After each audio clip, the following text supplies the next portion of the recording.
Hello dear students, welcome to English Textbook YouTube channel.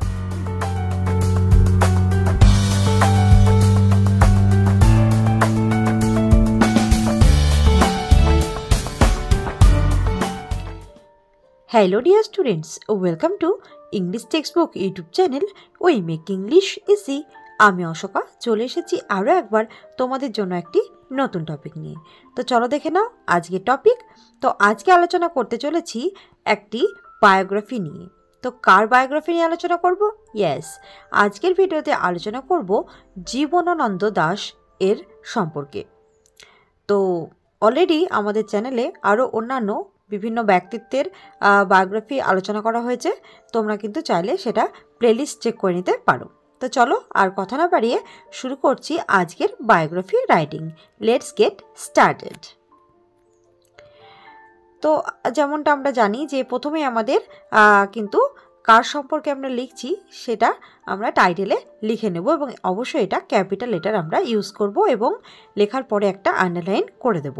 তো আজকে আমরা জীবনানন্দ দাশ সম্পর্কে যেহেতু তার বায়োগ্রাফি নিয়ে আলোচনা করব, সেহেতু আমরা প্রথমেই জীবনানন্দ দাশের নামটা লিখে নেব। ওকে, এবার দেখো ফার্স্টের লাইনটা। তো প্রথমে আমরা জীবনানন্দ দাশ সম্পর্কে একটা ইন্ট্রো দেব। তো দেখো এখানটাই ইন্ট্রোডাকশনটা কী হবে। Jibanananda Das was one of the greatest poet of modern Bengali poetry after Rabindranath Tagore. আচ্ছা, তো জীবনানন্দ দাশ যে তিনি কে ছিলেন? তিনি ছিলেন যে রবীন্দ্রনাথ ঠাকুরের পরে একজন মহান, যে বাংলার আধুনিক যে কবিতাগুলো রয়েছে তাদের একজন অন্যতম কিন্তু কবি। অর্থাৎ জীবনানন্দ দাশ যে বাংলা কবিতার যে আধুনিক বাংলা কবিতার যে মহান কবিরা রয়েছেন তাদের মধ্যে একজন অন্যতম রবীন্দ্রনাথ ঠাকুরের পরে। He is popularly called as poet of beautiful Bengal. তিনি কিন্তু অত্যন্ত জনপ্রিয় একটি নামে বা তাকে বলা হয় রূপসী বাংলার কবি হিসেবে তাকে আমরা কিন্তু চিনি, বা তার সুপরিচিতি হচ্ছে তিনি একজন রূপসী বাংলার কবি। আচ্ছা, his poetry is noted for its vivid imagery and deep reflection on the human condition. তার যে কবিতাগুলো রয়েছে তো সেইগুলোর মধ্যে সেগুলো বিখ্যাত, তার কারণ হচ্ছে সেগুলোর মধ্যে আমরা দেখতে পাই স্পষ্ট প্রতিকল্প এবং অবশ্যই মানুষের বিভিন্ন রকম যে পরিস্থিতি থাকে তো তার উপরে গভীর একটা প্রতিফলন আমরা তার কবিতার মধ্য দিয়ে আমরা দেখতে পাই এবং এই জন্যই তার কবিতাগুলো এতটাই জনপ্রিয়। ওকে, আমরা এখানে দেখো তাহলে আমরা ইন্ট্রো দিয়ে দিলাম জীবনানন্দ দাশ সম্পর্কে। তোমরা চাইলে এখান থেকে দু একটা পয়েন্ট কিন্তু দু একটা লাইন কিন্তু চাইলেও বাদ দিতে পারো। এবার এটা ডিপেন্ড করছে কত মার্কসের রয়েছে তার উপরে। আমি এখানে 10 মার্কসের হিসেবে লিখেছি। আচ্ছা, তো যাই হোক, তারপরে দেখো হিজ নিকনেম ওয়াজ মিলু। তার ডাক নাম হচ্ছে Milu. He was born on 17th February in 1899 in Borishal, now in Bangladesh, British India, present day Bangladesh. তো তিনি জন্মগ্রহণ করেছিলেন 1899 সালে। কোথায়?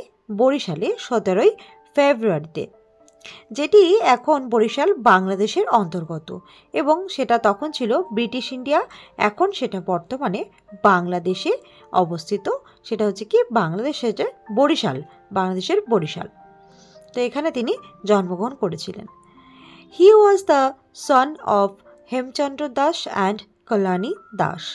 তিনি বলা যেতে পারে যে তার বাবা মা ছিলেন, তার বাবার নাম হচ্ছে হেমচন্দ্র দাস এবং তার মায়ের নাম কল্যাণী দাস, বা এটা বলা যায় যে হেমচন্দ্র দাস এবং কল্যাণী দাসের তিনি সন্তান ছিলেন।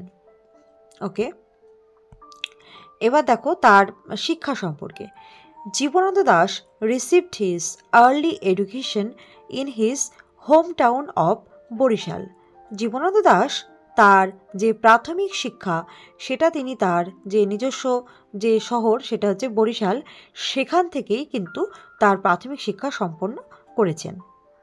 হি went on to study at Calcutta university where he earned bachelor's degree in English literature.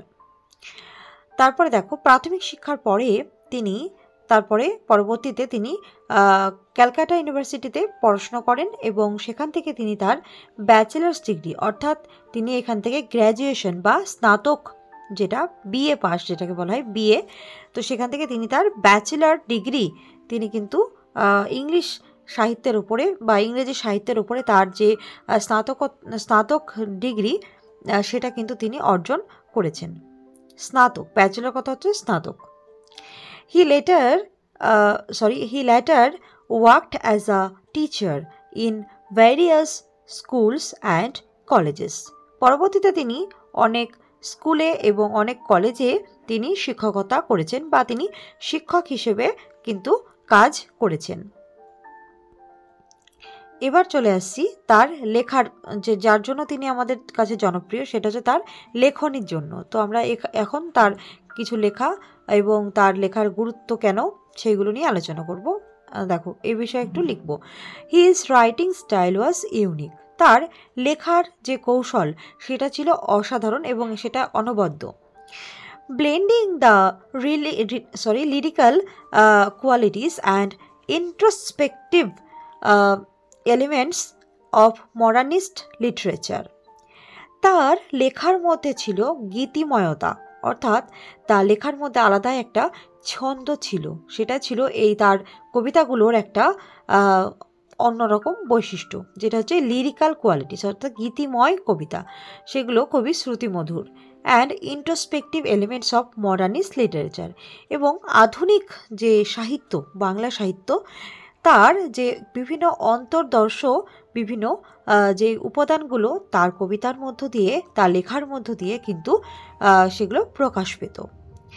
Some of his most famous works include, তার কিছু বিখ্যাত লেখাগুলোর মধ্যে অন্যতম হল বনলতা সেন, রূপসী বাংলা, নিরুদ্দেশের প্রার্থনা, শরৎকাল অ্যান্ড আমার সংসার এটসেট্রা।